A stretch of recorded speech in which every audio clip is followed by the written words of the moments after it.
สบายดีสวัสดีพ่อแม่พี่น้องมันนี้สิพาพ่อแม่พี่น้องมากินจุเนื้องัวนำกันเนาะแบบคมๆมีผักมีมะระกินออกไปเนาะพ่อแม่พี่น้องมันนี้กินแบบ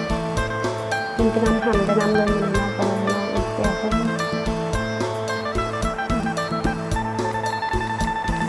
มากินกันเลยพ่อแม่พี่น้องมันแล้วบ่ต้องเลือกหั่นมาหั่นเอาเลยหมักใหญ่หั่นเอาเลย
เราอาจจะบ่ได้กินไปกินในดงในป่าคือเขาเนาะพี่น้อง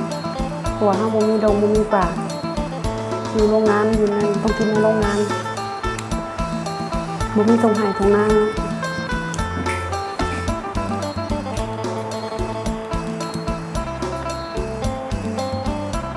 พริกขั่วเองขั่วเองเนาะพี่น้อง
พี่เขาเชิญน้องมาละพี่นกอยู่บ้านน้องเชิญกับมักสไลน้องพ่อแม่พี่น้องนั่นบ่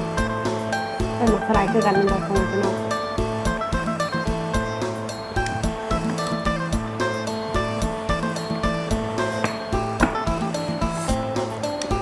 เฮ็ดคักเป็นแนวพริกควาย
น้องก็จะขอจบคลิปเพียงเท่านี้เนาะพ่อแม่พี่น้องฝากกดไลค์กด